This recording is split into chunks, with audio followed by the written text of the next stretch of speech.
ಭಾರತ ಮತ್ತು ಪಾಕಿಸ್ತಾನದ ನಡುವೆ ಮತ್ತೆ ಹೊಸದೊಂದು ಜಲಸಮರ ಶುರುವಾಗಿದೆ. ಕಾರಣ ಭಾರತದ ಮಹತ್ವಾಕಾಂಕ್ಷೆಯ ಚಿನಾಬ್ ಬಿಯಾಸ್ ಲಿಂಕ್ ಟನಲ್ ಯೋಜನೆ.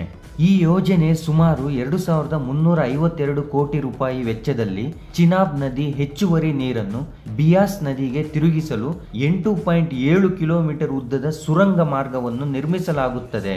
ಇದರಿಂದ ಹಿಮಾಚಲ ಪ್ರದೇಶದಲ್ಲಿ ಬರೋಬ್ಬರಿ 4000 ಮೆಗಾವ್ಯಾಟ್ ವಿದ್ಯುತ್ ಉತ್ಪಾದನೆಯಾಗಲಿದೆ. ಆದರೆ ಪಾಕಿಸ್ತಾನ ಮಾತ್ರ ಈ ಯೋಜನೆಯನ್ನು ತೀವ್ರವಾಗಿ ವಿರೋಧಿಸುತ್ತಿದೆ. ಇದು ಸಿಂಧೂ ನದಿ ನೀರು ಹಂಚಿಕೆ ಒಪ್ಪಂದದ ಉಲ್ಲಂಘನೆ ಮತ್ತು ಪಾಕಿಸ್ತಾನದ ಆರ್ಥಿಕತೆಗೆ ಅಪಾಯ ಎಂದು ಇಸ್ಲಾಮಾಬಾದ್ ಕಿಡಿಕಾರಿದೆ. 2025ರ ಪಹಲ್ಗಾಮ್ ಭಯೋತ್ಪಾದನಾ ದಾಳಿಯ ಬಳಿಕ ಭಾರತ ಸಿಂಧೂ ನದಿ ನೀರು ಒಪ್ಪಂದವನ್ನು ಅಮಾನತುಗೊಳಿಸಿ ರಕ್ತ ಮತ್ತು ನೀರು ಒಂದೇ ಸಮಯದಲ್ಲಿ ಹರಿಯಲು ಸಾಧ್ಯವಿಲ್ಲ ಎಂದು ಖಡಕ್ ಸಂದೇಶ ನೀಡಿತ್ತು.